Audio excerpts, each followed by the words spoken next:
E estamos de volta com o BBcast, o seu podcast de automobilismo e outras nerds. No episódio de hoje vamos falar sobre o GP do Canadá. E aqui comigo está a Débora Santos Almeida. Bem-vinda, Débora. Olá, amigos, sejam bem-vindos a mais um episódio do BBcast. E finalmente podemos dizer que a Ferrari não errou a estratégia. Talvez ainda esteja inspirada com a vitória nas 24 horas de Le Mans. Exatamente, eu sou o Rubens GP Neto e, como dito, vamos falar do GP do Canadá. Aquele em que a Ferrari acertou a estratégia, tivemos um pódio recheado de vitórias e de títulos. Bom, vamos falar agora, mas antes, vale lembrar, né? Sempre dos recadinhos aqui do Paddock. Primeiro, agradecer a todos os nossos apoiadores, aqueles que apoiam financeiramente o Boletim do Paddock através de financiamento coletivo e contínuo do apoio, dos membros do canal do YouTube e também da Twitch. E para você que gosta do nosso trabalho, não deixe de conferir também a possibilidade de fazer alguma compra na nossa lojinha, conhecer os nossos produtos e também salvar o nosso link da Amazon, que com ele você consegue ajudar o projeto. Quando você for fazer qualquer compra na Amazon, independente do produto, utilizando o nosso link a gente recebe uma pequena comissão, mas nenhum valor vai ser acrescentado na sua compra.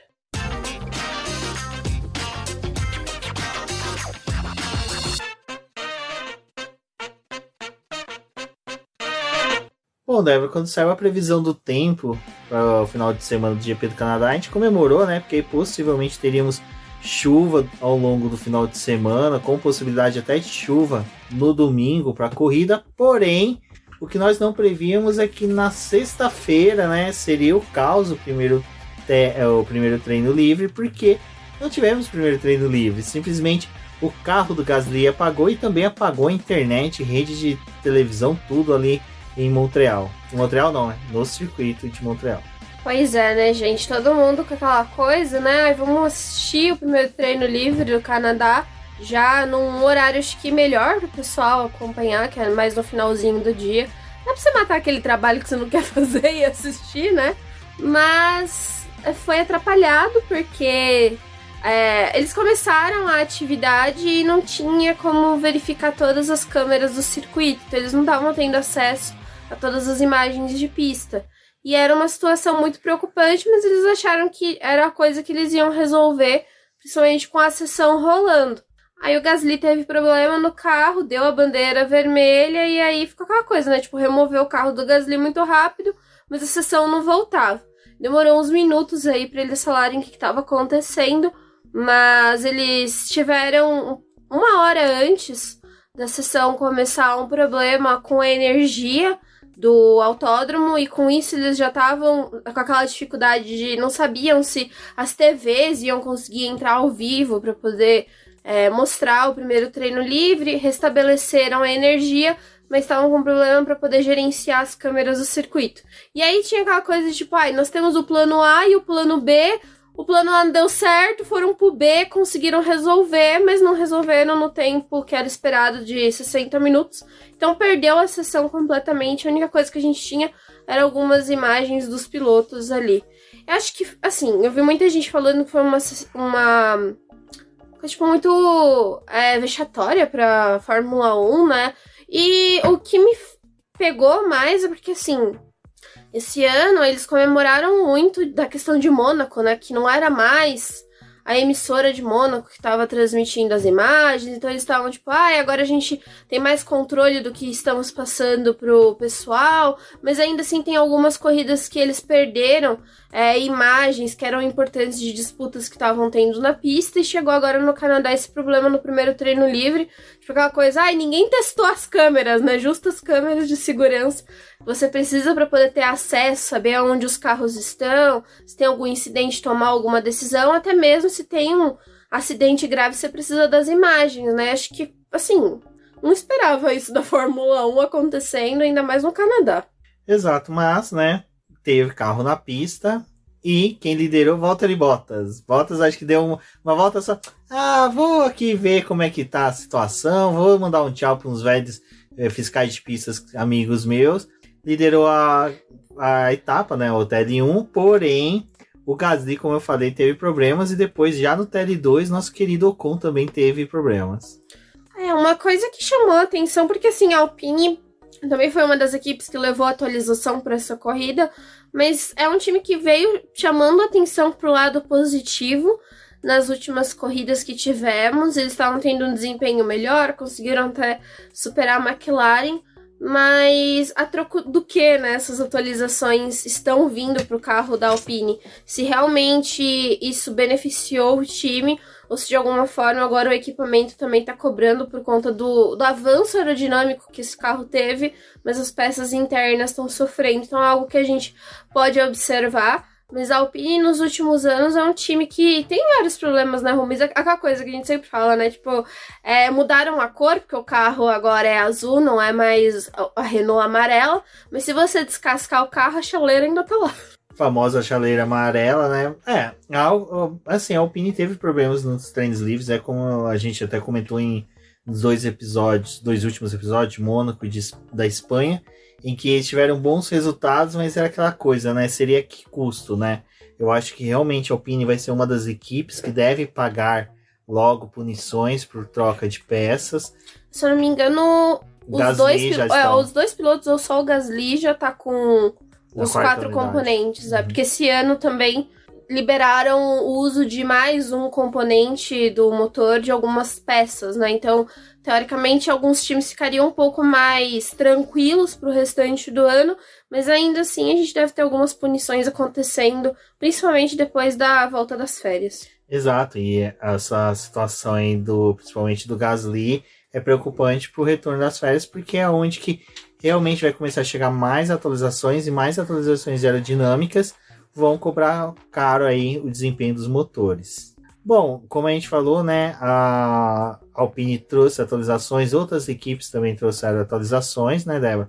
Que foi crucial desses treinos, por mais que tenham sido com chuva, eles utilizaram para, né, testar essas novas peças. E acho que sexta-feira eles tiveram ainda um boizinho, né, porque acreditava que era só o primeiro treino livre que ia ser realizado em pista seca, e o segundo treino livre também a gente teve pista seca. Eles tentaram compensar a falta do primeiro treino livre com 90 minutos do TL2, então eles tiveram bastante tempo ali para poder fazer os testes, e a chuva mesmo só apareceu no final. Mas acho que o mais crucial dessa sexta-feira foi principalmente testar as atualizações que eles tinham levado para o Canadá.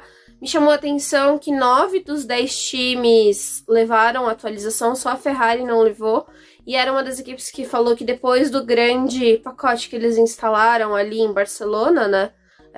E na Emília-Romagna não, desculpa, em Mônaco, eles tinham atualização programadas para mais 2 ou 3 corridas, o que me fazia pensar que seria, tipo, Canadá, Austrália e Hungria, e aí, tipo, usa esse pacote para poder testar as últimas coisas na Bélgica antes das férias, mas não, a Ferrari não levou nada para essa pista. E quem chamou mais atenção, novamente, é a grande Pantera Verde, né? Pantera cor-de-rosa também, que adora copiar alguém e fingir que não copiou nada, que é a Aston Martin, né, Rubens? Cada vez mais parecida com a Red Bull. Não, a Aston Martin é aquela coisa, né? Ela aproveita perto da fábrica da Red Bull, tá tirando cópia adoidada dos carros. Acho que o pessoal ali já deve estar pronto o assoalho novo, né? Copiado de Mônaco. Não, a impressora 3D tá trabalhando loucamente. Loucamente. Não, e aí tem toda essa guerra, né, do pessoal, mas tirar foto, e avanço, e como que prova que tá tendo desenvolvimento intelectual da equipe. Gente, os fotógrafos tá na pista, não é só tirando foto de carro bonitinho, porque eles gostam de fazer esse job. Não, eles estão explorando, né, tirando foto dos carros para poder coletar dado, para poder levar para as outras equipes. Aquelas curvas que tem aqueles salsichões em que o carro principalmente dá aqueles saltos, ali é uma oportunidade perfeita para você tirar umas fotos mais audaciosas assim dos carros, para poder coletar informações, né? E hoje, além das fotos, você consegue inserir dentro das próprias câmeras meio que scanners, né? Eles meio que fazem uma leitura e já manda para a fábrica, eles no AutoCAD já faz a modelagem da peça. E o pessoal da Aston Martin, vale lembrar que a Aston Martin, né, provavelmente deve utilizar alguma das parafernálias do 007, que rouba ali perfeitamente tudo que a Red Bull produz. E não só isso, né? Acho que a gente teve uma sequência aí de finais de semana com chuva. Para quem perde um pouquinho de tempo olhando os carros, com a chuva você consegue ver muito do desenho aerodinâmico dos carros e do funcionamento, tipo, do ar, da passagem que eles têm pelos carros por conta da água. Então ali também é um momento muito bom pra você tirar foto dos carros. Por mais que, tipo assim, na TV a gente não consiga ver muita coisa, os fotógrafos têm lentes ali muito boas, muito mais potentes pra poder travar o desempenho dos carros e fazer imagens com bastante definição para as equipes. Então, eu acho que isso é bem legal. Assim, eu gosto de olhar em treinos com chuva o desempenho dos carros nesse sentido, mas também nessa parte de coleta é muito rica. Pessoal, só uma coisa que eu vou falar aqui antes da gente prosseguir para sábado. Lembre que ao término da corrida, eu vou buscar publicar no Instagram do BP uma caixinha de perguntas para vocês mandarem perguntas para a gente publicar no podcast, aqui no BBcast. Responder, né? Desculpa. E eu só que hoje, em decorrência do GP do Canadá ter terminado tarde, a gente foi almoçar, voltou para fazer as coisas, que daí eu tive o estralinho de publiquei e estou recebendo agora as perguntas, mas lembrando a todos que sempre que possível, terminou a corrida, dá alguns minutinhos, vai no Instagram do BP, vai ter a caixinha de perguntas, vocês mandam, ajuda a gente a construir aqui a pauta. Bom, a Débora estava falando de ver a questão da água, né? Quando o carro passa, levanta ali atrás, você consegue ver o fluxo da água pelo carro. Uma coisa que eu reparei no carro do Max Verstappen, quando ele parou, na hora que teve um dos, se eu não me engano, do Q1 ou Q2, não recordo agora, que ele era um dos primeiros carros a embicar, que o carro dele, como pintura fosca, né? A água você via por onde que a água estava passando pelo carro, né? Então aquilo ali para os fotógrafos é uma maravilha, né? Tirou os engenheiros, ainda mais se a gente teve o uso de Flovis, né? Nos treinos livres. Alguns carros usaram. Você falou de Flovis, eu até lembrei agora. Talvez era isso que você ia falar. Do Lance Stroll. Do Lance Stroll empacotado no saco de lixo. Pela primeira vez o Lance Stroll se sentiu como a gente que vai na arquibancada de Interlagos, às vezes se cobre de saco de lixo para fugir da chuva. Eram os mecânicos enrolando ali o Lance Stroll no saco de lixo para poder jogar Flovis, cair só no carro e não estragar o macacão, o capacete dele. Que, diga-se de passagem, o capacete do Lance Stroll nesse final de semana tava bonito pra caramba. Acertaram bastante, né, no capacete dele. Eu também achei legal, assim, a ação que ele tava fazendo, porque esse capacete dele vai ser leiloado depois do final do GP do Canadá. Tinham vários QR Code. É assim, tipo, QR Code num carro de Fórmula 1 não acho tão legal assim, que você não é que nem a Ferrari louca com aquele QR Code no halo do carro, esperando que quem ia mirar a porcaria do celular pra poder ver alguma coisa. Mas enfim, o capacete do Lance Stroll tava cheio de QR Codes pra poder mostrar os lugares que ele gostava no Canadá, que ele gostava de ir, tipo, convidando os fãs pra poder visitar esses lugares também. Mas ele usou esse capacete pra poder ser leiloado, pra poder arrecadar dinheiro pra Cruz Vermelha do Canadá, já que o país está sofrendo com as queimadas, né, por conta do verão que chegou lá e das temperaturas, né, que estão se elevando. E aí ele vai juntar esse dinheiro para poder ajudar o pessoal que tá ajudando o país, né, por conta de todos esses problemas. Achei uma atitude bem legal. É bem legal. Eu só queria saber se um desses QR Codes ele colocou o QR Code da localização do cu do padre, né? Seria interessante. Não fica no Canadá. Mas ele já poderia ter visitado. Pra ir no Canadá. Então, quando ele estiver no Brasil, nós temos que levar o Lance Stroll para comer no cu do padre. Aí ele faça o capacete do Brasil. Os lugares favoritos do Brasil. No Brasil, né? Carnes que ele gosta de comer. O Lando Norris seria só Allianz Parque, hospital. Bom, como a gente falou, também no sábado, pista molhada. Isso já era bem legal, porque a classificação com pista molhada a gente sabe que vai ter aquela maçaroca ali. O TL3, né, Débora, foi um pouco mais calmo realmente, porque as equipes buscou realmente só replicar o que tinha feito no TL2, não teve Mas nada. acho que foi uma sessão importante, no sentido em que todo mundo sabia que a classificação ia ser realizada em pista molhada, né? Então o TL3, como também tinha chuva e essa coisa de tipo, a pista tá evoluindo, mas vai chover daqui a pouco de novo, foi legal para os times terem uma ideia de como os carros estavam funcionando e também para poder compreender um pouco mais a pista. Então, por mais que assim, tipo, não foi tão movimentado no sentido de tipo, ter voltas rápidas como acontece nos outros, foi o momento deles lerem a pista para poder se preparar para a classificação e também tomar decisão se ia, tipo, com um carro mais alto ou mais baixo, porque já tinha indícios de que a corrida no domingo ia ser feita de pista seca.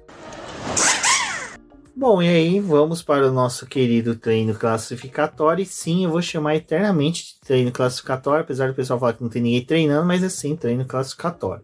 Pierre Gasly, sendo atrapalhado pelo Carlos Sainz, já eliminado no Q1, né? Aquela coisa, já ficou ali, pô, queimem o Carlos Sainz, botem ele numa estaca e não sei o que. Calma, mas o Carlos Sainz, esse final de semana, ele tava impossível.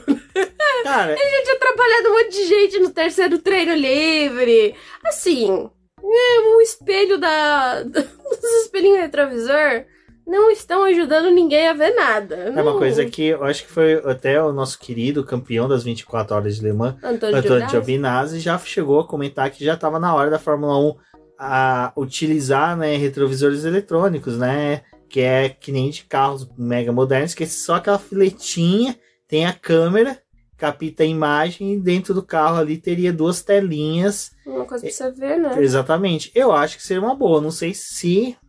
Não, como eu não ficaria sei se dentro do cockpit sentido. apertado, né? Não sei. Isso acho que não cabe muito no carro de Fórmula 1. A não ser que seja aquela tela pra fora do volante da Williams, né? Porque aquilo ali é ultrapassadíssimo. Mas eles têm aquele volante todo A Williams esquisito. não atualiza o volante já faz uns 10 anos. Não. Tem aquele o vídeo, só cortando aqui, do... É James Allison, não, do... Foi pra Williams... O James Wolves? É, que ele falando que a Williams tá 20 anos, né, sem atualizações. Dá pra perceber pelo volante, amigo. Pelo volante, assim. Não, e acho que... Só comentando, né, desse negócio do volante, é que foi uma coisa que o Vettel, quando chegou na Aston Martin, ele falou, gente, vocês são doidos? Que porcaria de volante é essa que vocês usam? Que ele trouxe, tipo, uma atualização do volante... Tipo, inspirado em coisas que ele tinha visto, tipo, tanto na Red Bull como na Ferrari, para poder fazer o da Aston Martin, a questão de mudar vários mapas no volante. É porque é uma peça do carro que ela é cara e não é uma coisa que, tipo, eles dão muita atualização, né? Tipo, não é assim, tipo, ano após ano tem um volante diferente. Não é dessa forma. E as equipes, elas têm que meio que ser estimuladas a trocar os volantes, o que não acontece muito, né? E o da Williams, ultrapassadíssimo. Mas assim, não sei, gente, acho que alguma coisa tem que ser feita com o retrovisor, ou a Fórmula 1 vai precisar importar o pessoal da NASCAR e começar a ter spotter pra poder avisar, tipo, ó, fulano, você tá aqui no carro... Mas Cicrano tá vindo, sabe? Porque, gente, esse povo, Carlos Sainz tava endiabrado. Não sei como ele se livrou de uma punição no treino livre, mas na classificação não deu, né, meu querido? Exato. Bom, já no Q2, né, quem foi eliminado foi Charles Leclerc e Sérgio Pérez. Ó, que novidade. Que, olha, estamos reservando nossas opiniões, mas vamos falar agora. Eu dei minha opinião lá no grupo do BP, não Se você é apoiador do Boletim do Paddock, você viu a opinião da Débora, que ofenderia 95,7% dos fãs do Leclerc, mas não deixa de ser verdade, né? Leclerc é aquela coisa, nunca se impõe, nunca dá um feedback, nunca passa informações que dão, assim, aquela consistência para a Ferrari. Se acreditar. Vamos acreditar no menino. Quando ele faz, a Ferrari fala, olha... Não sei. Não, mas aqui na questão foi que a Débora, a gente estava conversando. O cenário, na hora que ele pede para colocar pneus macios, ele já tava com a metade da volta pronta. A Ferrari fala, não, dá uma volta com esse intermediário, garanta uma volta rápida com ele, você vem, a gente vê o que faz, troca. Né? Mas ele pegou, foi lá, insistiu, entrou nos boxes para colocar o pneus médios. Aí que tá, aí você vê... Macios, desculpa. Aí você vê, eu falo, mas a Ferrari não ouviu ele. Ouviu, porque ele entrou e fez o que ele queria. Caramba! Ele fez o que ele queria. Na verdade, não, minto. Ele deu a volta de intermediário, mas ele deu uma volta tão meia boca, tão ruim. Mas foi uma volta péssima, foi assim, ridícula. Sabe, o Albon, os pilotos que estavam com intermediário conseguiram volta bem. O Albon já tava de macio. Não, é o que eu ia comentar do Albon agora. Deram voltas tão melhores, que daí o Albon com pneu macio deu uma volta melhor, que já comeu uma posição. Então, assim, ele ia disputar com 9 pilotos. Não tinha como ele conseguir. Eu acho que a situação, assim, do segundo treino livre, não, do Q2, foi muito complicada. Porque, assim, o Albon, ele tinha a posição de arriscar alguma coisa diferente. Porque ele tava com uma Williams, era o único carro da Williams atualizado. O Sargent não recebeu as atualizações nesse fim de semana. Seus motivos pra isso. Os seus motivos pra isso. Então, acho que vou fazer um parênteses aqui nessa situação. Não deram a atualização pro Sargent porque a Williams bateu tanto carro nesse começo do ano que atrasou a produção de 2 kits de atualização para os carros. Então só o álbum recebeu, não tinha peça sobressalente. Então, tipo, se ele também batesse, estragasse o carro, não sabe-se lá quando que a Williams ia ter uma nova atualização. E eles esperam fornecer o mesmo pacote para o Sargent, talvez na próxima corrida, talvez na Hungria. Vai tudo depender de como que a fábrica vai ser difícil. De como que a fábrica da Williams está A Áustria é mais fácil fornecer por causa de não correr risco de acidente, né? Mas... pois é, né? Vamos ver se a atualização do Sargent chega até as férias. Mas, voltando pro álbum, eles estavam na posição de arriscar, a pista tinha dado uma secada, ele foi com o pneu macio, fez a volta, como o Rubens disse, a melhor volta do Q2. E na situação do Leclerc, tipo, é aquela coisa... Eles ficaram nesse embate, né? O Leclerc já tinha observado um trilho seco, queria colocar o pneu macio. A Ferrari falou, não, dê uma volta com o intermediário e depois a gente volta boa. Uma volta boa. Não foi o caso ali também. Depois ele volta pros boxes, coloca o pneu macio. Começou a chover, porque essa chuva também era meio que prevista. Assim, foi uma sequência de erros ali. Eu acho que assim, tem uma parte de erro da Ferrari? Tem.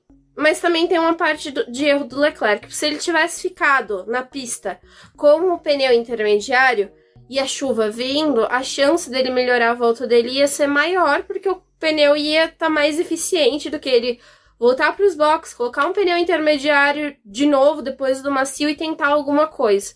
E aí ele ficou naquela guerra de reclamar com a Ferrari de mas os meus pneus não estavam na temperatura certa. E aí depois da classificação ele falou, a gente, tipo, como equipe não tá se entendendo, essas coisas. Gente, tá, tipo, um caos, assim, na Ferrari. Acho que foi um milagre eles terem acertado a estratégia no domingo. Mas no sábado eles estavam tendo esse embate e, tipo, a Ferrari e o Leclerc não estão se entendendo ultimamente. Já começou o fim de semana com aquela coisa, tipo, meio meh.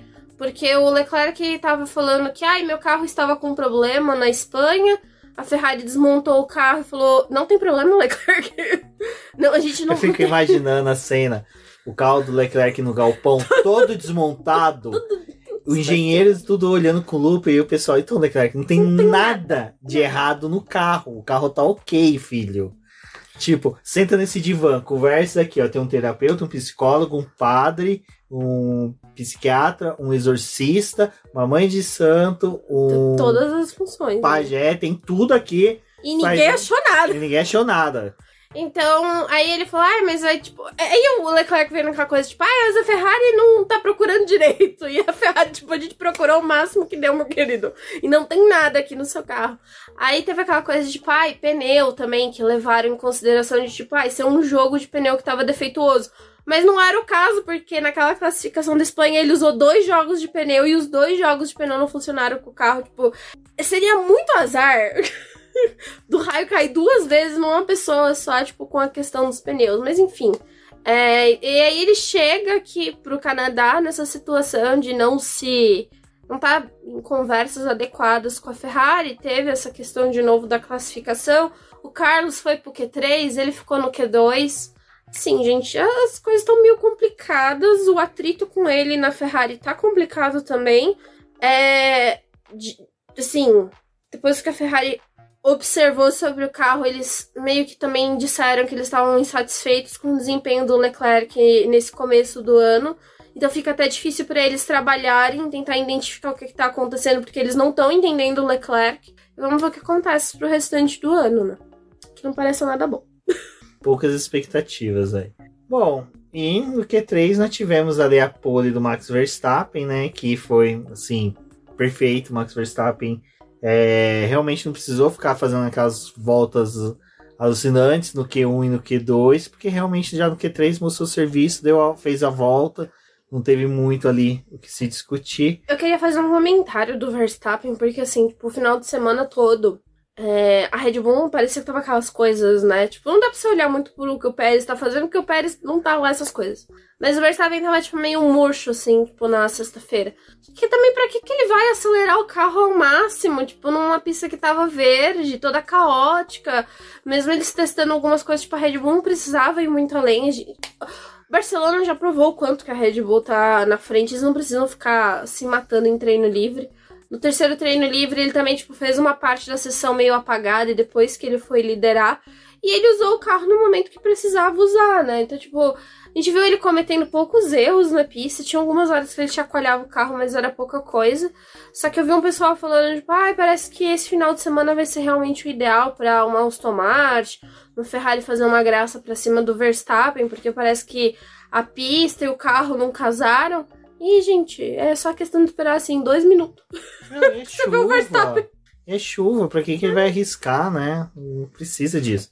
Bom, mas teve o acidente do Piastri, que o Piastri teve um final de semana muito bom, tava tendo até ali na classificação um final de semana muito bem.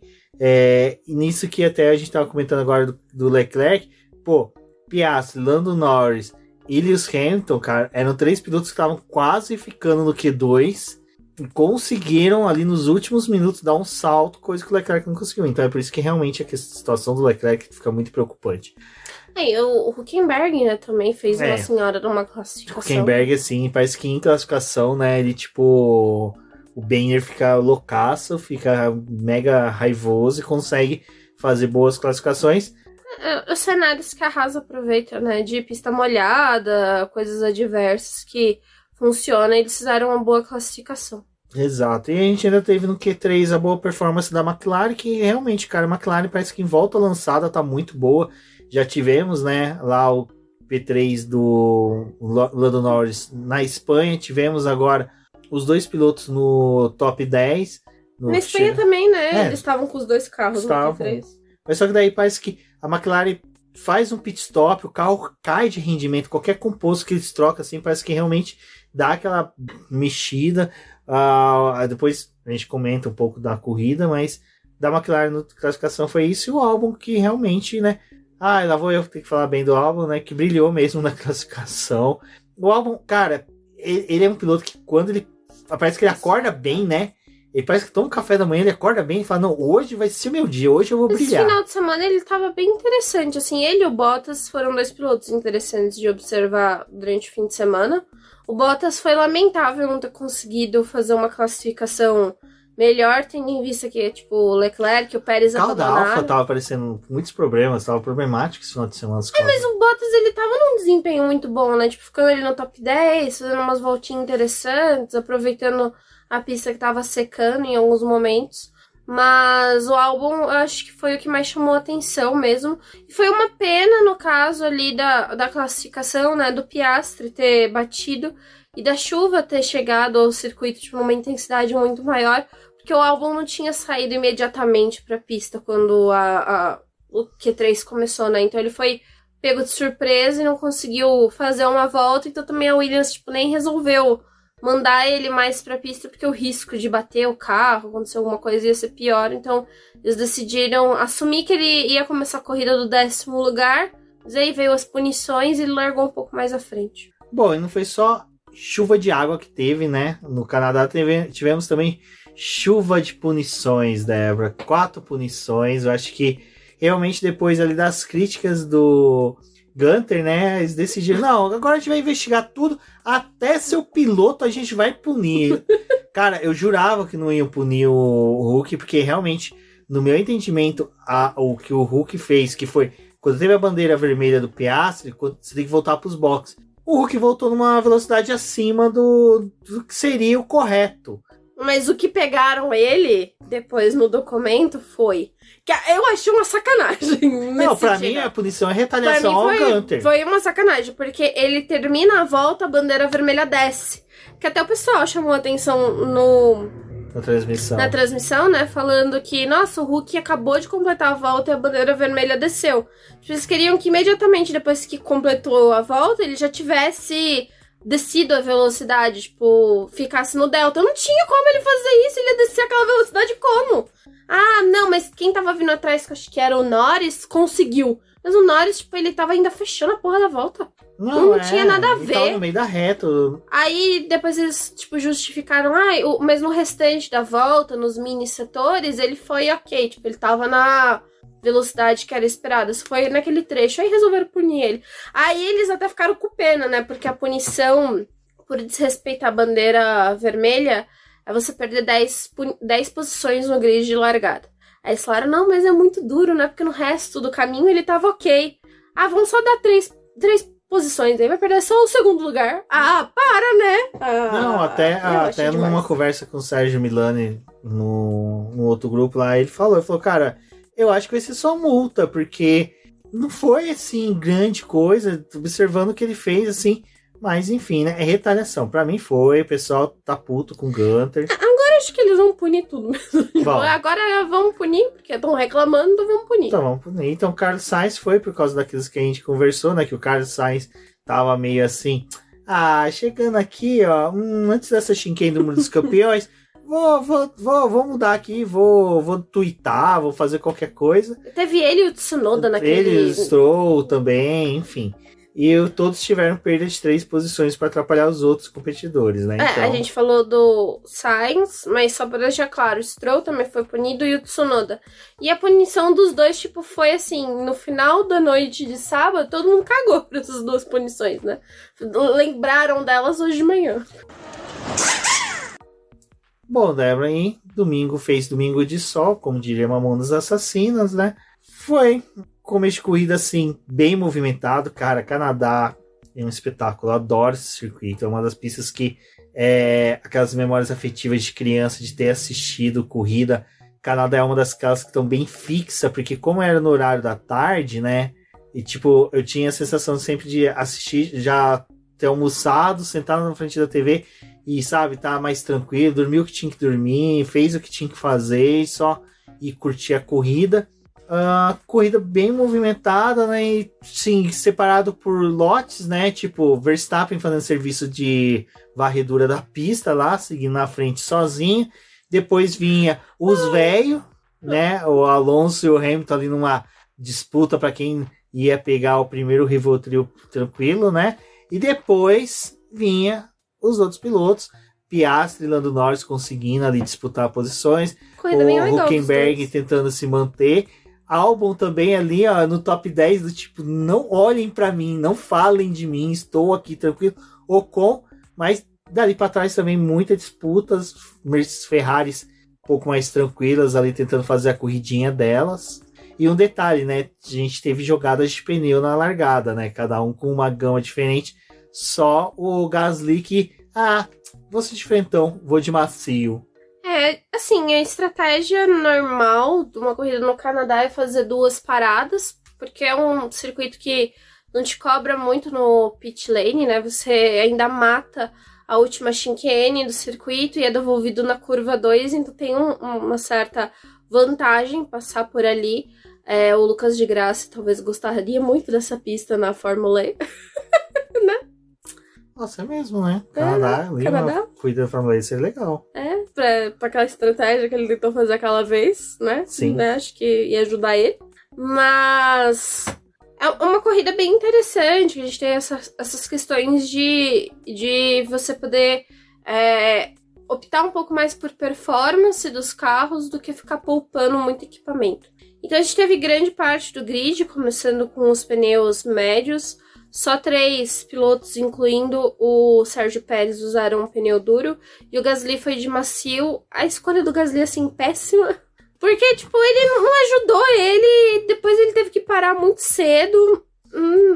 Ruim. Eu acho que eles contavam que ia ter um safety car de início. E aí ele, todo mundo para, ele consegue ganhar umas posições na largada. Não, podia ter sido um gênio, mas deu ruim. Aquelas jogadas, né? Se acerta é um gênio, se erra é o Gasly. E acho que também escolher os pneus duros ali pra largada, tipo, foi bom no caso do Pérez, porque ganhou-se as posições que tinha que ganhar e terminou ali no top 10. Mas no começo ele fez uma lambança, ele tava com o pneu muito frio, aquela briga dele com o Sainz, tipo, meio sem sentido, sabe? Que não... Ele tava tentando se segurar ali, tipo, um negócio horrível de ver. Horrível, mas pilotagem ruim. Não, o Pérez tá... Nossa, tá tava triste aquilo ali. velho. Parecia que ele tava, sei lá, tentando comer sopa de garfo, sabe? Foi horrível. Sopa de... Ai, me veio a cena dele comendo sopa com garfo. Os macarrões falando tudo pelo garfo. Tá, vai, vamos pra corrida da Ferrari, que foi a única coisa boa. Então, a Ferrari na estratégia, né? Olha só. Né? Acho que deve ter trazido o pessoal das 24 horas. O Giovinazzi, né? O Antônio tava ali falando, Será que foi o Giovinazzi que falou, gente, não para não. Segue. Daqui a pouco tem algum Tonho que vai bater no muro. Que não sou eu. Que vai bater no muro. Segue na estratégia. Porque foi, né? Foi todo mundo parando, pra frente a Ferrari. Aí eu falei... mas essa foi aquela estratégia que, tipo, poderia ter dado muito ruim. Porque quando eu olhei aquilo, eu falei, gente, mas vocês são burros, hein? Desculpa, Ferrari, ter duvidado da sua capacidade hoje. Não, todo mundo duvidou. Todo mundo. Porque é uma equipe que não tem como dar certo as coisas, gente. Não, até o Sérgio Silveri falou no Twitter, eu falei, Sérgio, que estranho, mas... Ele falou, é uma tática, estratégia kamikaze.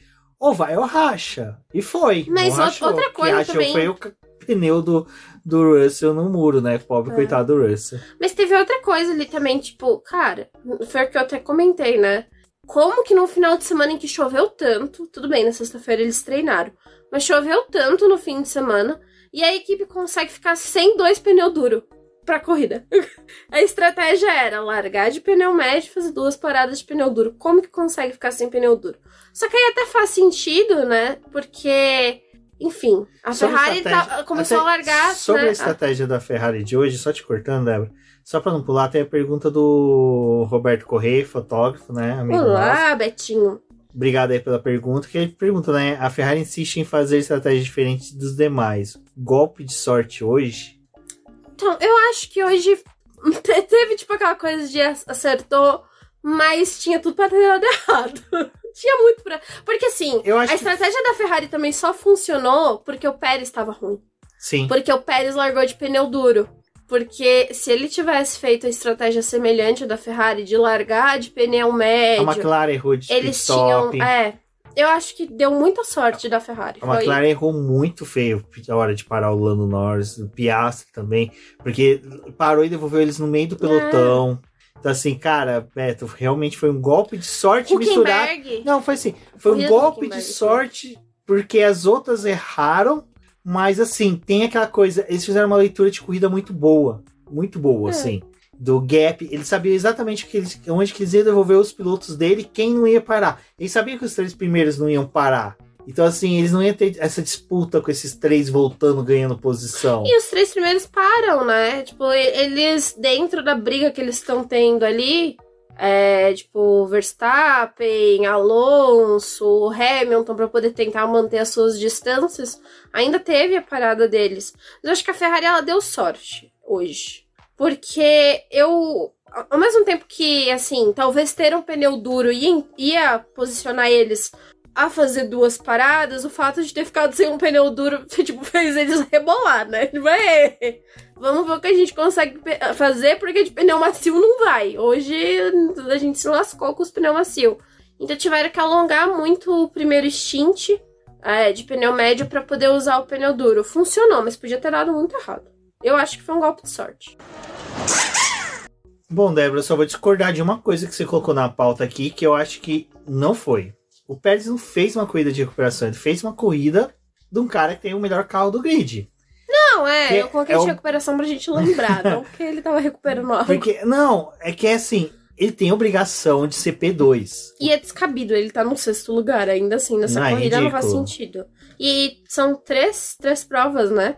3 ou 4 provas que ele... tá fazendo uma classificação terrível, assim, que ele tinha potencial pra poder estar em outro lugar. Então eu acho que... E também, assim, a corrida do Pérez foi uma merda no sentido que, tipo, nem as Ferrari ele conseguiu passar, porque dentro da estratégia que ele tava... Pilotos, né? Então, tipo, e dentro da estratégia que ele tava de fazer aquele stint de pneu médio, que era a inversão da estratégia da Ferrari... A equipe, tipo, nem conseguiu fazer uma outra parada pra ele poder, tipo, fazer aquela coisa de ir tirando segundos e talvez tentar chegar no carro do Sainz. O máximo que eles deram a oportunidade dele de conquistar mais um ponto foi colocar aqueles pneus macios no final da corrida pra ele fazer o ponto da volta mais rápido. Então, a corrida do Pérez também, tipo, não...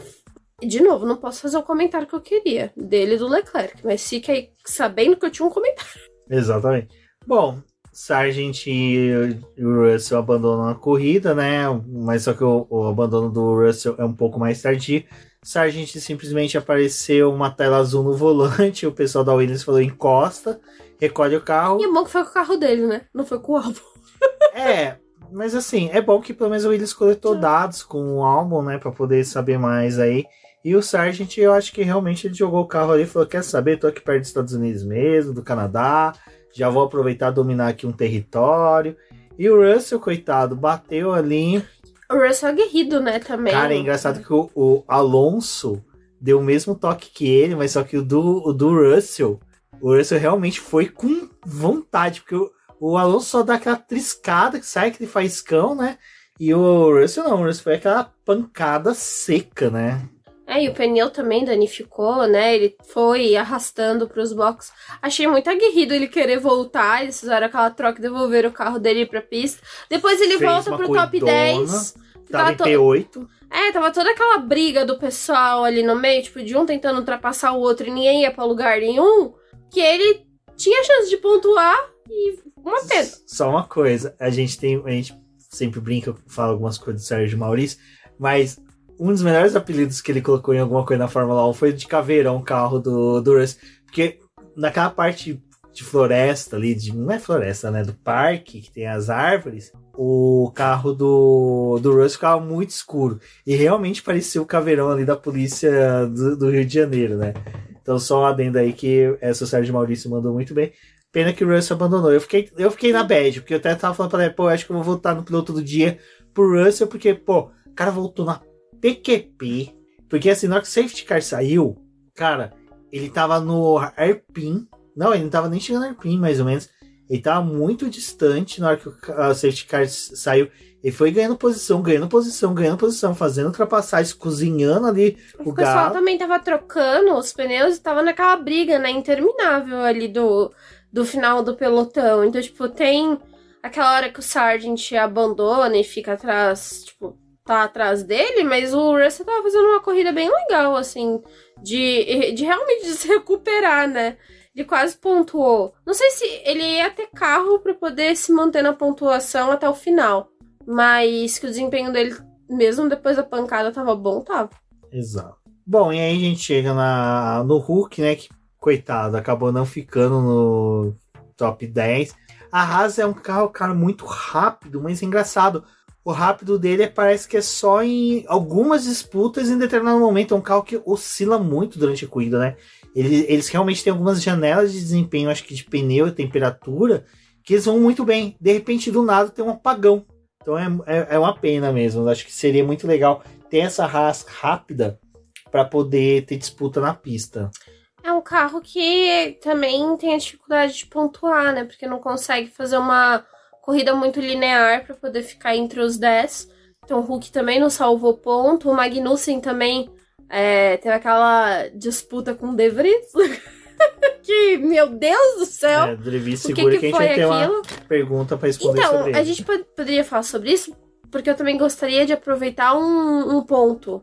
Porque tá todo mundo falando dos pilotos da Haas, né? Também, tipo, quanto tempo que esse povo vai aguentar? Vai ter renovação deles também pro próximo ano? Vai ficar essa dupla, Hülkenberg e Magnussen? Porque o Magnussen simplesmente, assim, tipo, veio o Hulk e apagou ele. Deu um apagão no Magnussen. Bom, mas vamos primeiro de McLaren, que daí a gente já passa para essa questão.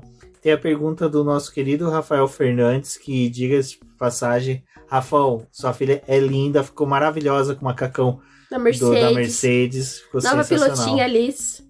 E parabéns, e obrigado pela pergunta. E quem pergunta, né? McLaren precisa do que para pontuar melhor? Olha, precisa de 2 bons carros, precisa de um carro melhor para os pilotos. Porque a gente até comentou ali na parte da classificação.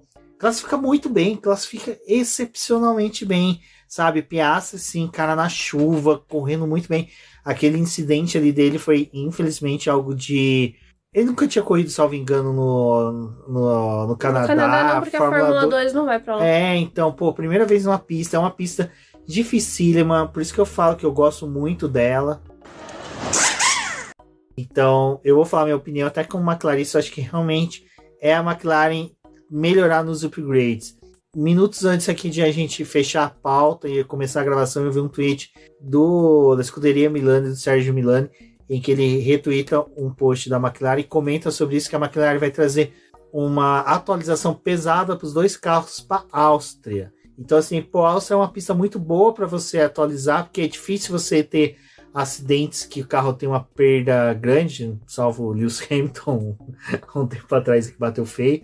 Mas, de resto, cara, eu tô otimista para essas atualizações. Eu acho que a McLaren, realmente, aquelas demissões ali que o Zac Brown fez, deu uma mexida na equipe. Vamos ver. E essa é a minha opinião. Acho que realmente é só entregar um carro que atenda a velocidade dos pilotos, que os 2 pilotos estão correndo muito bem, próximos, que é uma coisa que a gente precisava na McLaren, ter os 2 pilotos próximos para desenvolver o carro, que antes a gente tinha que salvar um piloto e não desenvolver para o outro, porque estava salvando o outro. Então, eu acho que a situação da McLaren é um pouco delicada, assim, no sentido que ainda é difícil de entender o que está acontecendo no carro. Eles fizeram aí 2 boas classificações, foi importante fazer isso em Barcelona, porque é uma das pistas que mais mostra a questão do carro, mas eles não têm ritmo de corrida. Também tem a questão dos pneus, que a própria McLaren, assim, como a Ferrari, parece que não entende o desempenho dos pneus no carro. Então, eles têm janelas boas e janelas muito ruins. Mas eu acho que eu concordo com o Rubens, assim, as atualizações que já veio pro carro deu uma mexida um pouco, assim, no desempenho, mostrando um pouco mais da McLaren e dos pilotos. Então, eu acho que talvez no próximo pacote, conseguindo desbloquear mais coisas do carro, eles vão render. Mas eu achei interessante, o desempenho dos 2. A corrida deles estava bem legal, pena que não conseguiram salvar nenhum ponto. O Piastri é um piloto que me chama muita atenção, por mais que, algumas pessoas ainda, critiquem ele, mas talvez porque não acompanharam muito do desempenho dele na base. Eu acho que ele foi aquele foguetinho que subiu muito rápido, que eles tinham um planejamento de, ele ter um pouco mais de tempo na base. Mas ele é um piloto muito bom. Quando ele pega a manha, as coisas começam a funcionar. E a classificação dele ali, por mais que ele tenha batido no Q3, ele tava andando muito bem. Eu fiquei boba, mandei uma mensagem pra Denise na sexta-feira, que quando a chuva começou a cair, ele tava de pneu slick. Aí, você vê a pista toda molhada e ele segurando o carro da McLaren, nem tremeu com o pneu de slick na chuva. Eu achei muito legal aquela imagem dele no final do segundo treino livre. Acho que é um piloto que tem muito potencial. O Norris, eu acho ele muito rápido. Acho que ele tá se desenvolvendo. Tenho, elogios pro que o Norris vem fazendo. Só precisam de um carro bom pra gente poder ter um desempenho melhor da McLaren. Bom, Débora, você queria falar? Vamos falar, né? Os pilotos da Haas. Cara, eu vou ser sincero, eu há muito tempo já tô falando que a Haas... Eu sempre vi equipes mais abaixo do grid com equipes celeiras de bons pilotos. E a Haas é uma que, cara, por mais que o Mick Schumacher tenha sido um piloto problemático, de bater muito, ter tido gerado prejuízo, eu acho que a substituição dele, eles deveriam ter seguido o mesmo caminho. Um piloto jovem, um piloto... Tudo bem, o Hülkenberg tá entregando pra caramba, mas eu duvido que ali na base eles não teriam tido chance de trazer um piloto jovem, ou até mesmo buscado algum outro piloto que estava ali orbitando uma das outras equipes para poder suprir essa vaga.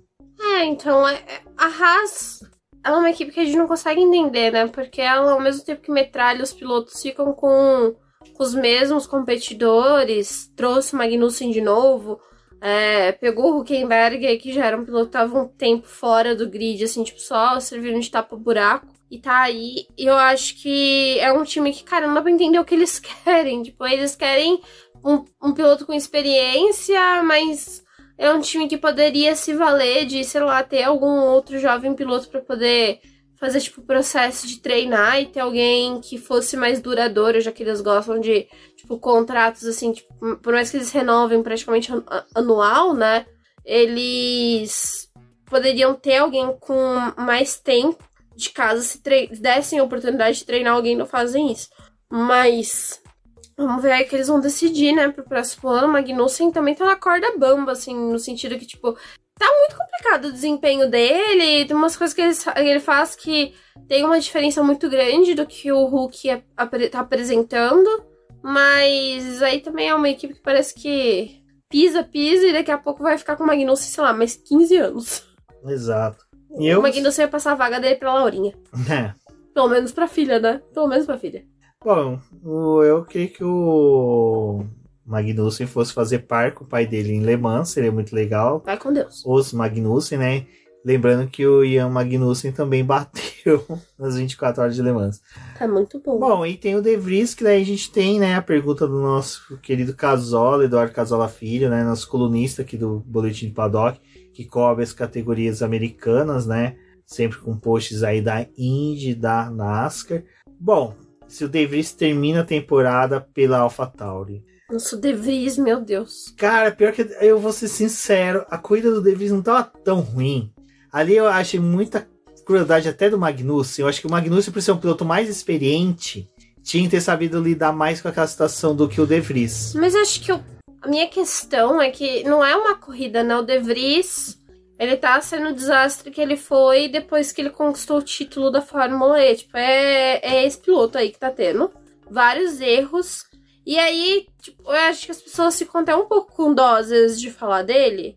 Ao mesmo tempo que, cara, ele é um piloto experiente, sabe? Tipo, a gente esperava mais do De Vries do que ele tá entregando. Tô tomando uma surra do Tsunoda, né? Que era um piloto que a gente não esperava tá fazendo o que tá fazendo essa temporada. E o Tsunoda eu esperava um pouco mais, assim, dele, por causa do tempo que ele tá. Mas do De Vries eu esperava mais, tipo, pelo menos, sei lá, fazer uma corrida decente em alguns momentos. E nem isso ele não juntou duas situações nessa corrida. Essa pista realmente, a AlphaTauri não foi bom. Horrível, desempenho patético, sabe? E o De Vries realmente ficou meio que, sabe, sanduichado nos lances ali, sabe? Não conseguia realmente render aquela... Na hora que ele e o Magnussen saíram de pista, ali eu achei muita maldade o Magnussen realmente ter acelerado para fechar o De Vries, pro De Vries não sair de ré e poder voltar para a pista rápido. Uma situação engraçadíssima. Foi ridículo, né? Não engraçadíssimo. Não, foi engraçadíssimo. Mas respondendo a pergunta que o Casal falou, Casal, eu acho que sim, que o De Vries ainda deve finalizar a temporada. Eu acho que realmente as definições dos três cockpits, né, que vão ficar vagos aí da Red Bull e da AlphaTauri vão ser definidos no final do ano. Pérez, até na própria Indy, na classificação da Indy, o Thiago Alves ali comentou na ESPN que existem rumores do que o Pérez já tá meio que assim, ó, se eu não renovar na Fórmula 1, eu tô indo pra Indy. Sabe, se não renovar pra Red Bull. Porque realmente, se não renovar pra Red Bull, ele vai ter o quê? Vai regredir pra qual equipe? Haas, né? Compra a Haas. Pega a grana mexicana dele e compra a Haas. Mas eu queria ele na Indy? Queria. Acho que seria legal? Será. Imagina ele enfrentando ali... Grosjean e o Power. Ele, o Power e o Grosjean seria a pancadaria da hora. Amigos. Mas... E aí tem isso, né? Pô... O De Vries sairia, viria o quê? O Asa. Se o Asa conseguir voltar... Tem o Lawson ainda, né? Não, tem o Lawson ainda. O Lawson não sei, cara. O Lawson acho Mas ainda tem ele. É aquela coisa do cavalo selado, né? Já passou a chance do Lawson, na minha opinião. Eu acho que ainda tem. Então, aí, ó. Então, tem o Lawson, mas vamos ver, né? Então, Casola, eu vou ser sincero. Eu acredito que sim. Eu acho que a Débora também vai pela mesma linha. Eu acho que assim, não é o momento da Fórmula 1... É que é complicado. Das equipes trocarem os pilotos. Mas o De Vries tá fazendo um papelão, né? Então, assim, o carro é ruim, também é ruim. Mas ele tá num papelão muito complicado. Só que também eu acho que, assim, trocar ele agora no meio da temporada, sei lá, tipo, vai ter as férias, ele vai até a Bélgica. E trocar ele por outro pro restante da temporada, não vai fazer muita diferença na AlphaTauri, que ela tá disputando o quê? Tá disputando nada com ninguém. Tipo, ela tá só existindo. Então, acho que talvez ele termine a temporada, mas eu acho que se terminar vai ser daquele jeito sofrido, tipo... Talvez assim, meu filho, ano que vem você não volta. O De Vries, eu acho que assim, se ele sair da AlphaTauri, ele seria o piloto que iria pra Haas, no lugar de um Hülkenberg. Porque pra poder bater, aí a gente pega o De Vries. Porque, cara, tá complicado. Mas assim, eu acho que realmente ele termina a temporada. Obrigadão, Casola, pela pergunta. Porque casou Só até... que é uma situação bem complicada, né? Porque é difícil até de você dizer, tipo, será que ele vai ficar? Porque eu tenho minhas dúvidas se, tipo, na Bélgica eles não vão falar assim, deu. Apesar que o De Vries é um piloto que eu acho que, assim, se sai, já vai pra WEC. Fórmula E, dificilmente ele vai voltar. E uma porque ele coisa... saiu pelas portas dos fundos. Né? Ele saiu de lá muito querido, né? E tá adquirindo o mesmo carinho que ele tinha na Fórmula E dos pilotos de Fórmula 1. Eu fico até pensando se o senhor Kimi Raikkonen ainda estivesse no grid, o quanto que ele já não teria falado de De Vries. Né? Porque se ele tinha o que dizer sobre cabeça de ovo, como que ele não... Quais palavras ele daria para menino De Vries? Bom, e defendendo a tese, né, dos defensores da reforma da Previdência e até mesmo, né, do próprio Fernando Henrique ali, que nos anos de 1990, quando ele cunhou uma das frases de que quem quer se aposentar porque não quer trabalhar, bom, Fernando Alonso e Lewis Hamilton mostrou que ali eles querem trabalhar e querem dar trabalho, né, porque o disputinha, cara, eu adoro quando a disputa na pista, não precisa ter questão de roda com roda, busca de ultrapassagem, é a questão do cara fazer uma volta rápida, outro devolver, um soltar um rádio para a equipe, aí você vê que o outro piloto respondeu, porque provavelmente a equipe passou o rádio, e no final o Fernando Alonso falar, obrigado equipe por não ter falado do meu defeito, que eu não falei do defeito do carro para vocês, justamente para não ter reação. E aí você sabe, cara, Fernando Alonso estava com dificuldades no carro, não falando no rádio, a equipe compreendeu para justamente não dar chances da Ferrari, Mercedes, Ferrari também, né? Diga-se de passagem, que a gente vai comentar daqui a pouco sobre elas, uma pergunta que chegou agorinha, quentinha, do Twitter pra gente. Mas, cara, é sensacional. Olha, o pessoal pode falar, tá chato Fórmula 1, porque Max Verstappen tá ganhando. Cara, na época do Schumacher, o próprio Bernie Eccleston falou que a disputa pelo segundo lugar sempre era mais emocionante, e era, cara, veio Rubinho Barrichello, David Coulthard, Montoya, Ralf Schumacher, disputando posições, era muito gostoso, esquecia do Schumacher. Na época do Vettel foi a mesma coisa, na época do Hamilton foi a mesma coisa. E que disputa entre os dois velhinhos, cara, que sensacional que foi ver eles ali, ó, brigando por milésimos por segundos na pista. Eu acho que assim, a gente teve aquela disputa, né, da liderança, do segundo lugar. A liderança, que tem a Fórmula Verstappen. Da liderança do segundo lugar, na questão de que tipo, teve a largada e o Hamilton passou o Alonso. E depois, tipo, teve aquela coisa do Alonso tentar recuperar a posição. Então a briga entre eles estava bem interessante. Teve aquele duelo dos dois no pit lane, no safety car, que também o Alonso ficou, mas se eu não tivesse feito isso, a gente ia bater. E aí até o Toto Wolff nos box fazendo o gesto do Alonso no carro, muito bom.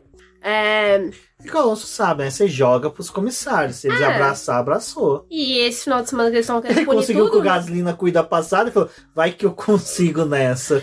E já que os comissários estavam dispostos a punir todo mundo no sábado, vai que no domingo eles também estavam desta forma, né? Então vale a pena ver de novo, fazer uma gracinha dessa. Quase. Só que acho que tipo, a disputa dos dois foi bem legal. O Hamilton não conseguiu ficar com o segundo lugar, foi o Alonso mesmo que ficou. Mas a briga entre eles acho que é o que tá chamando a atenção, assim. E é aquela coisa, né? Também é o duelo Aston Martin Mercedes, porque em teoria também era pro Russell estar nessa briga se ele não tivesse obliterado o carro dele. Mas ainda assim, a Aston Martin é aquele carro que, tipo, é um homem só, né? Porque o Alonso tá de novo, mais uma corrida que ele foi pro pódio. Nossa. E o Stroll, tipo, tava brigando com o Bottas pra poder pontuar. O Stroll achou ritmo no quarto final da corrida.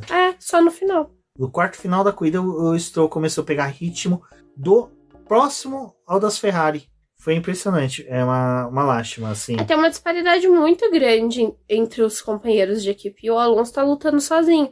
Então... Cara, é isso que eu falo. Eu não desejo mal a ninguém, mas eu queria só um GP pra testar o Drogovic no lugar do Stroll. Sabe? Porque ia ser aquela coisa. Ou ia consagrar o Drogovic ou ia queimar a carreira dele. Mas assim, também não tinha muito o que queimar, né? E o parâmetro de comparação dele seria Lance Stroll. Mas eu queria muito um Drogovic, Fernando Alonso. Né?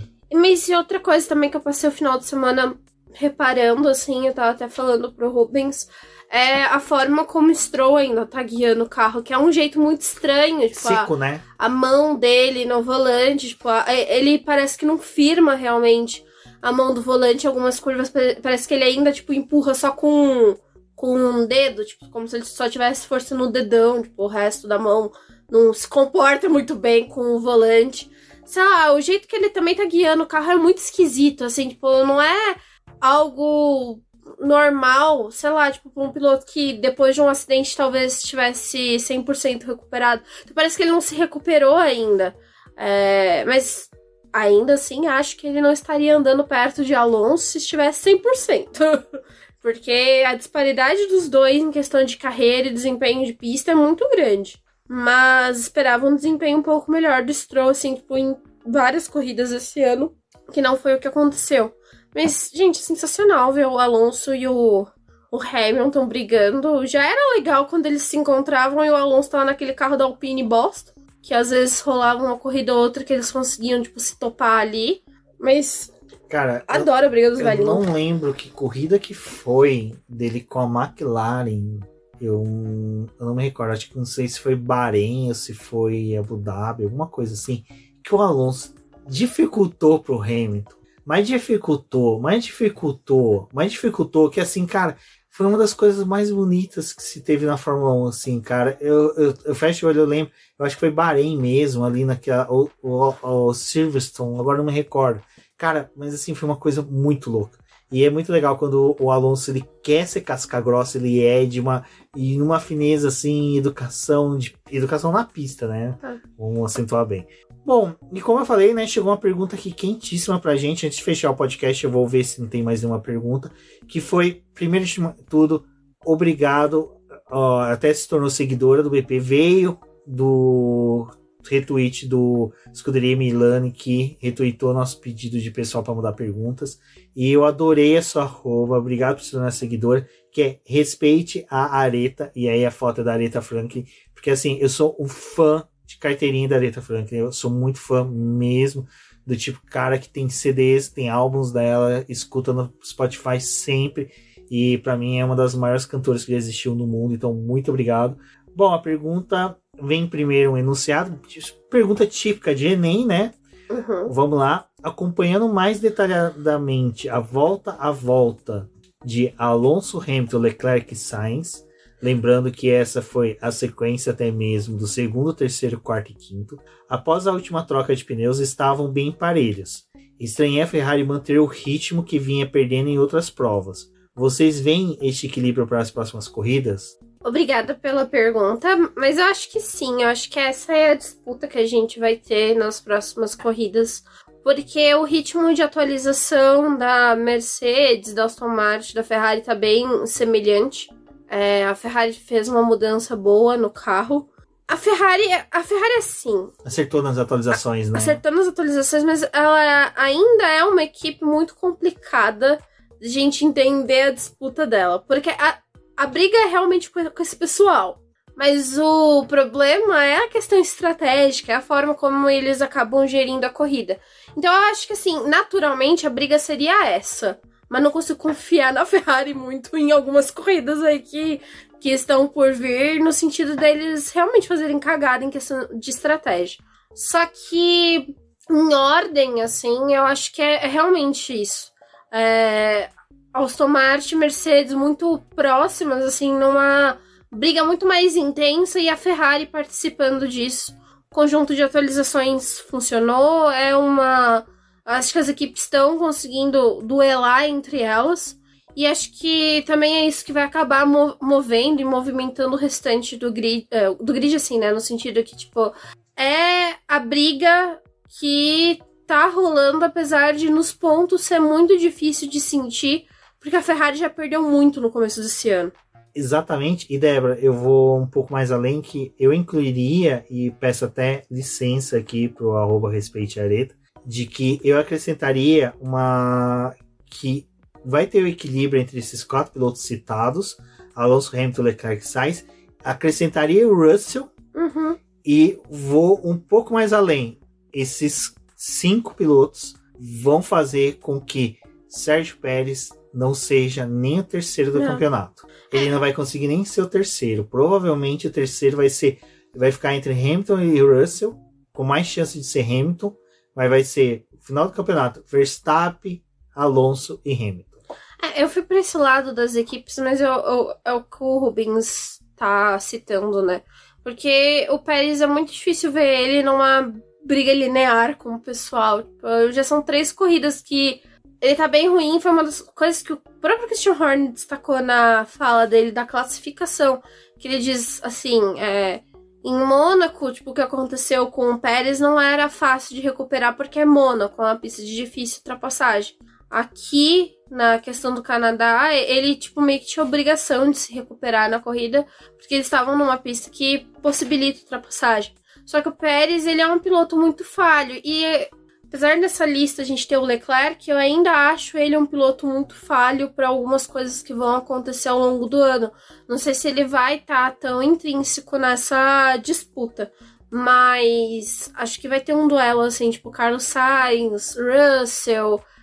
Fernando Alonso e o Hamilton. É que eu vou pôr numa hipótese, numa corrida de recuperação que venha lá de trás, Alonso, Hamilton e Pérez chegaria no final com chance de pódio. Alonso, Hamilton, Pérez teria dificuldade de passar McLaren, Alpines, eu tenho que parar com isso, e as Ferraris.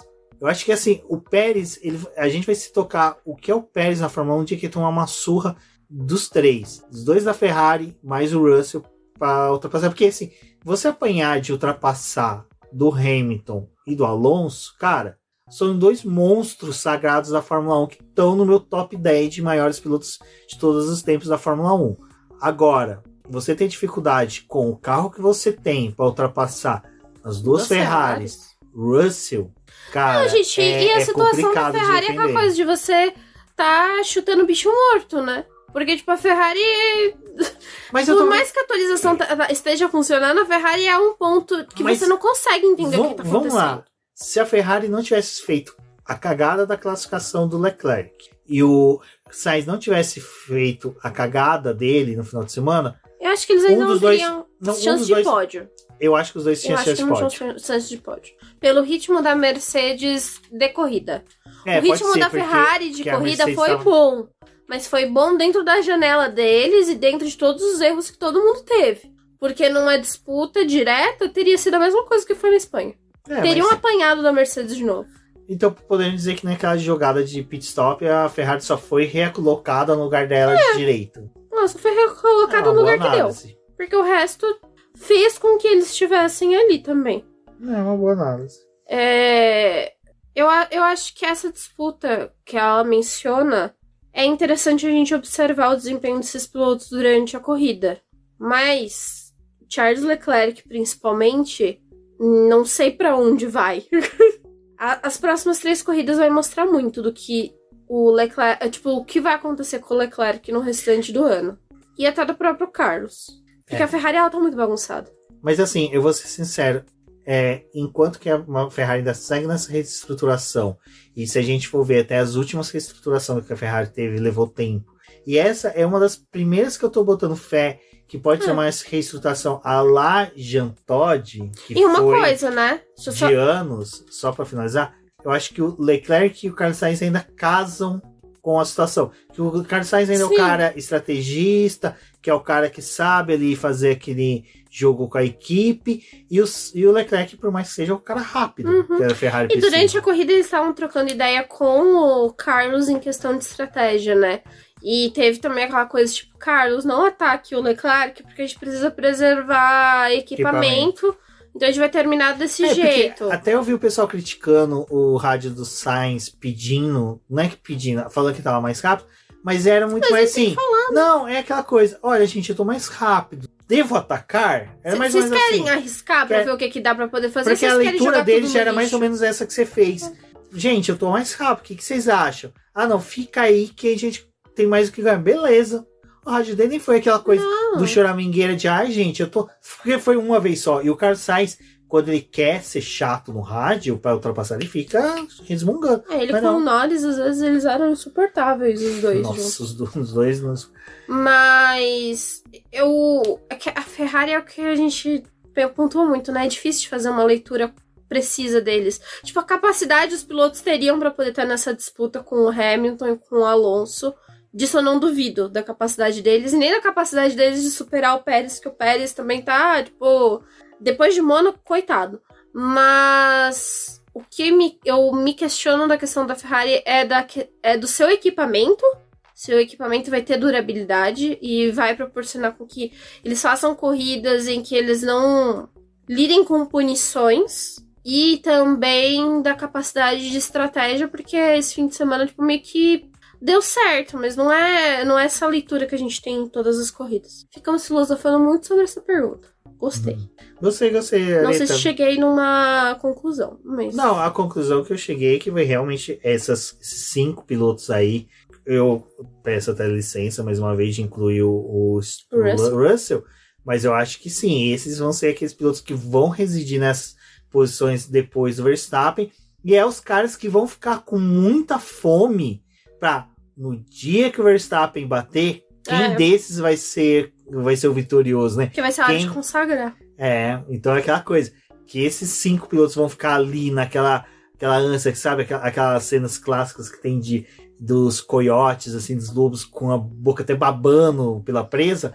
É exatamente essa. Na hora que o Verstappen rodar, eles vão abocanhar e vão conseguir. E o Russell é um piloto que ele acerta mais do que ele erra também. Tipo, quando comparado com a Ferrari, ele acerta muito mais do que erra. Eu acho que esse é um final de semana meio fora da curva dele, assim, de ter cometido um erro e abandonado a corrida. Porque geralmente ele é o cara que, tipo, ele e o Hamilton estão trabalhando para poder conquistar o máximo de pontos. Exato. Bom, e para finalizar aqui, para fechar o podcast, lógico que a gente não pode deixar de falar, né, do Max Verstappen, que conquistou aí sua 41ª vitória, empatando com Ayrton Senna.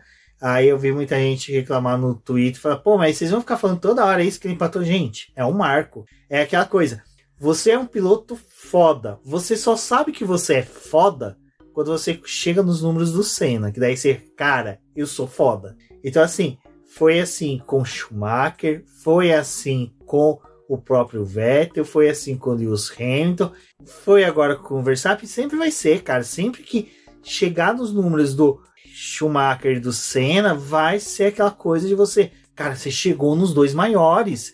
E assim, eu ouso dizer que o Verstappen vai chegar nos números do Hamilton, vai. 25 anos já tá batendo o Senna. E quanto tempo demorou para o Lewis Hamilton ultrapassar o Schumacher, ultrapassar o Senna? Vai ser a mesma coisa. Verstappen, você bateu o Hamilton. Cara, como é que é? E vai ser os futuros pilotos que foram batendo esses números, né, Débora? E foi uma corridaça. Verstappen realmente soube trabalhar, soube conduzir o carro. Errou. Foi impressionante, a gente viu o Verstappen errar, gente. Ai, foi muito engraçado ele falando, né? Eu quase perdi tudo agora, porque eu quase bati. E é aí que entra no que a gente tava conversando, né? Vai ser aqueles pilotos ali atrás, quem que vai buscar a vitória. E vamos fazer uma brincadeira do IC, né?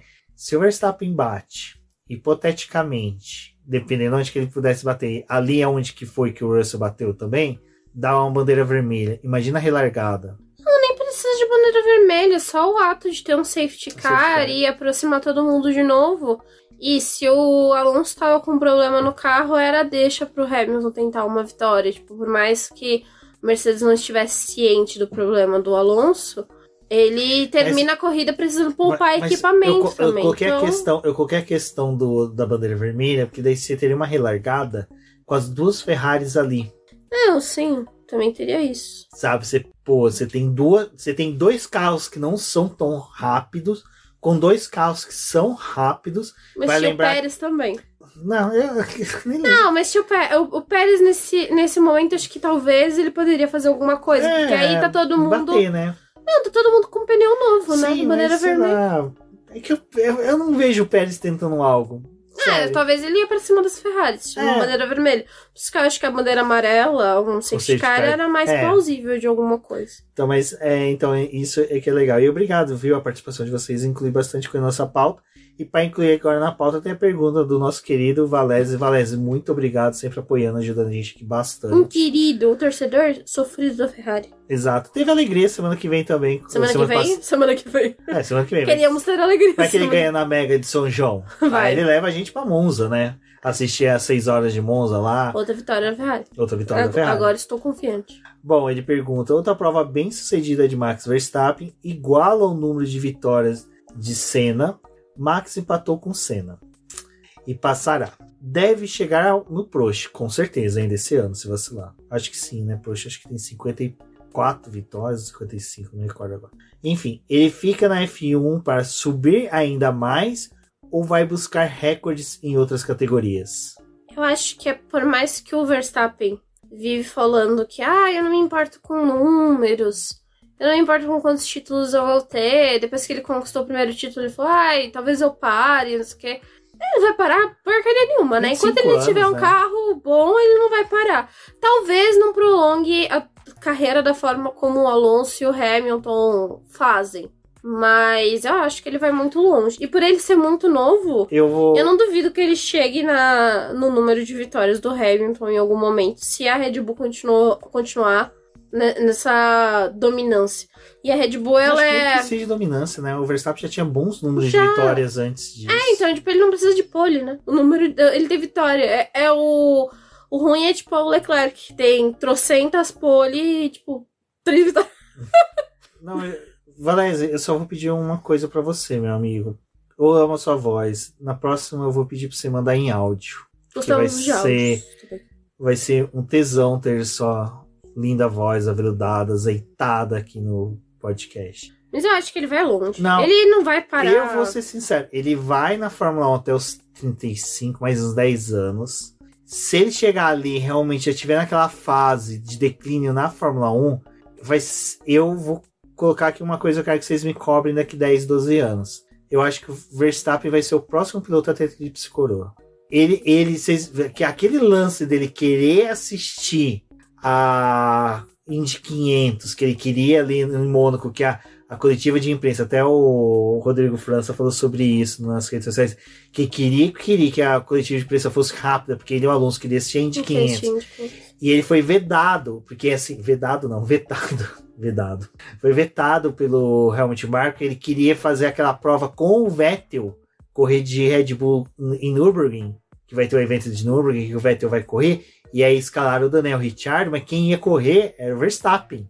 Mas só que o Helmut falou, não, você bate, você acabou a tua temporada. Não, o Verstappen é o cara que se tiver uma chance, um convite pequeno, e ainda mais que 24 horas de Le Mans está fora do calendário da Fórmula 1 e deve ficar assim, porque até mesmo agora... exigência, né? Não, cara, seria muito legal, e eu quero muito mesmo que tenha a chance de ver um Verstappen numa outra categoria, porque é um piloto que vai ser interessante, a gente vê até ele lidando no mesmo carro com outros pilotos, como seria essa situação dele. Eu acho que ele vai longe na Fórmula 1 ainda, principalmente nessa situação de conquistar mais vitórias. Porque talvez ele pode não ser o cara, tipo, que fica contando cada vitória, mas faz muita diferença no final do dia, no final do ano, para poder negociar um contrato. Então acho que ele vai muito longe. A Red Bull é um time que tem muito potencial de ganhar mais títulos. A Red Bull, quando ela acerta um carro, ela tem essa coisa de ganhar mais, ter mais vitórias, tipo, o Vettel foi desse jeito.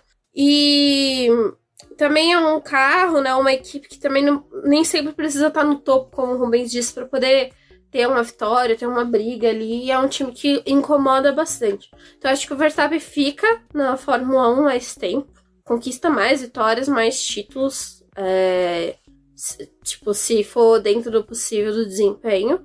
Acho que eu não tinha essa visão que o Rubens tem dele ir para outras categorias, mas depois que ele comentou isso, fiquei realmente pensando de talvez uma hora ele tá numa WEC, fazendo uma prova como as 24 horas de Le Mans, ou até mesmo buscando a tríplice coroa, por mais que fale que não se importa com números, se importa sim, é novo, quer deixar o nome na história, e aí, né, tipo, a Red Bull tá formando uma parceria com a Ford. Tá todo aquele alvoroço das questões que estão mudando na WEC. Agora se alimentou ainda mais meu desejo. A Aston Martin A tem Ford um tá carro. voltando pra Le Mans com o Mustang. A Aston Martin tem um carro com o Adrian Newey, né? Feito também. Que poderia estar... Que é o hipercar, né? que poderia estar... E a categoria dos hipercarros é a que tá mais desenvolvendo, que eles mais estão Agora querendo... com o fim da LMP2 é hipercar. que eles estão mais querendo o desenvolvimento. Quem sabe o Verstappen uma hora não surge aí. Porque não só ele, né? O Leclerc também, depois que viu o que a Ferrari consegue fazer, quer, né? Ele quer andar, ficou, mas a WEC, as 24 horas de Le Mans não é junto com a Fórmula 1, quero ir, quero correr, quero não sei o que. Então, quem sabe nesses dois aí não tem uma oportunidade. E gostaria também, tipo, já comentando sobre isso, pô, gente, já que Mônaco não faz nada de especial no fim de semana de Mônaco, que a corrida não vale mais ponto, que não tem, tipo, só o prestígio de correr em Mônaco, desvencilha também da Indy e deixa os pilotos, sei lá, ir correr, participar de uma prova, fazer alguma coisa no calendário que permita com que eles participem. Já que a Fórmula 1 adora ficar socando corrida, se for possível, esse parte aí do ano, eles enfiam 15 corridas pra poder não deixar ninguém pra lugar nenhum. Bom, mas Montreal provou que realmente... Aí, mais uma vez, Valéz, muito obrigado pela pergunta. Mas Montreal provou que realmente corrida nos Estados Unidos, nas Arábias, é chato demais. Porcaria. Olha aqui uma pista clássica, uma pista bem feita, bonita, formosa. Não e feita pela natureza também, né? Tipo, a natureza do homem que jogou terra ali e fez, ali, né? Mas é a natureza. Não, mas a natureza tá ali. Tem um parquinho. Tem as marmotas. Tem um passarinho que parece que o Verstappen atinge um passarinho, né? Inimigo da natureza. Você viu que alguém abriu uma petição pro Verstappen ser preso? Will Mesquita, comente sobre qual passarinho foi que ele pegou. A única coisa que eu acho um crime, eu acho um crime ambiental, acho uma palhaçada. Eu não acho. Não. Eu sei que você vai falar, mas eu não acho. Eu já vou falar eu fico tristíssima, porque as marmotinhas estão lá, vão lá ter a casinha delas, ter o lugarzinho delas. Agora, verão é quando os fiotinhos nascem, né? Que eles estão cuidando dos fiotinhos. Os fiotinhos. Aí eles pegam as marmotas, caçam marmota por marmota, pra jogar elas na outra ilha pra poder ter a corrida. Aí fica uma outra marmota lá, ó, rindo da cara dos outros que não pegou elas. Eu fico triste de separar as famílias das marmotas. Mas aí eu vou ser sincero, eu até acho legal. Pela segurança. Porque é o seguinte, lembra que aqui quando tem um GP de Fórmula 1, existem os patos selvagens mergulhões que ficam nos 2 lagos de Interlagos. Eles pegam não prendem, ficam fiscais da natureza, fiscais ali, não deixando elas saírem da onde que elas estão. Stock Car não fez isso, lembra que uma etapa da Stock Light matou uma patinha com todos os filhotes. E assim, uma cena horrível. Então, nesse ponto, eu acho legal, tadinha da marmota, né? Não, mas eu fico, tipo, imagina a marmota, porra, cara, de novo? O verão chegou, eu só queria ficar quieta aqui, aí vem um humano e tira a marmota. Já fizeram a ilha ser artificial, porque aquela ilha, né, artificial. Aí as marmotas falaram, vamos morar lá. E aí fazem uma marmotagem com elas de tirar as bichinhas. Ai, eu acho uma lástima. O homem tem que ser estudado, viu? É um circuito bom, mas o então homem não presta. Só com 2 comentários. O primeiro é, Sérgio Pérez está com menos de 9 pontos. Tá com só 9 pontos de vantagem sobre o Fernando Alonso. Boa sorte, hein, Pérez? Pérez, Deus te cuida. Até Lewis Hamilton tem chance de passar, porque são só 24 pontos. As férias de verão pra alguém aí, a cabeça vai ficar quente. Exato. Carlos Sainz não chega, que são 68 pontos, né? Praticamente o dobro. Precisa de reza. Aí é reza brava. Mas, agora a nota da prova, né? Que nota que você dá? Eu dou 9. Não dou 10, porque gostaria que algumas outras coisas, tipo, tivessem sido melhores. Eu vou dar 9,5. Mas 9 pra mim tá 9,5, porque eu acho que assim... Vou tirar um ponto pela marmota. Não, eu acho que... cara, o meu problema, assim, com a corrida em si, foi a questão da... Cara, eu tive a sensação que faltou alguma coisa, sabe? Que a coisa terminou a corrida, faltou alguma coisa, não sei se foi uma entrada realmente do safety car um pouco mais demorada, uma bandeira amarela. Um outro safety car. só para poder, na fase final ali da corrida realmente, para ter agrupado mais. E nesse ponto eu sinto falta de um grid com 26 carros, 24 carros. Eu acho que teria sido legal. Mesmo com aquela era GP2 que você tinha a Espanha, a Caterham, Marúcia, eu acho que isso teria dado uma diferença, sabe? Pô, o Verstappen ter que... Por exemplo, eu não vi o Verstappen ultrapassar retardatário nessa corrida. Eu não lembro de ter visto bandeira azul, sabe? Não, bandeira azul teve. Não, é modo de falar. Eu vi que teve uma hora ali, teve pro Tsunoda, que apareceu 21 naquela telinha, naquela televisãozinha azul, mas... 21 não, ele é 22. Quem que é o 21? Não, deve ter sido... Oi? 21 é o Debris. Então, foi o Debris. Então, enfim, eu acho que realmente faltou isso, sabe? É que realmente ficar um pouco mais agrupado. Mas foi uma excelente corrida. Eu acho que foi uma corrida muito boa. Talvez pelas duas paradas mascare um pouco as disputas em si, porque você está trocando mais vezes. Então o pessoal é devolvido em tráfego, essas coisas. Mas foi uma corrida agitada. Talvez o resultado da prova em si não demonstre o quanto a corrida foi agitada. Mas eu acho que é uma corrida que vale um 9 pela prova que o Albon fez. O Albon foi um grande destaque na corrida. Ele salvou esse 7º lugar assim, de uma forma brilhante. Ele teve um duelo muito bom com o Ocon, que a gente também não mencionou, né, no podcast, mas teve um duelo ali muito acirrado com o Ocon. Ele foi até o final defendendo a posição. Tinha o Norris ali também naquela briga. O Norris foi punido, então terminou fora da zona de pontuação. A Alpine pontuou de novo, mas acho que essa briga também foi arrastada até o final.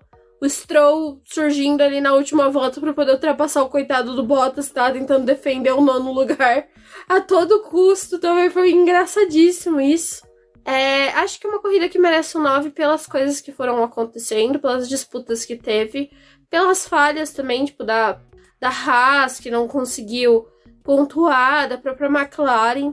É uma corrida que trouxe muita coisa para você pensar, assim, nos próximos dias, de coisas que poderiam ter acontecido ou não nessa corrida, e da ideia que isso dá para as últimas provas que tem antes das férias. Eu também acho que quando terminou foi aquela coisa de tipo, poderia ter algo a mais, porque algumas coisas que aconteceram parecem até um pouco artificiais por essas disputas, né, que teve. Mas acho que foi uma corrida muito boa e foi legal ver o Alonso voltar pro pódio de novo, porque essa disputa que é a que a gente tá analisando, olhando pro restante do ano, então é importante que eles, de alguma forma, consigam manter ela viva, né?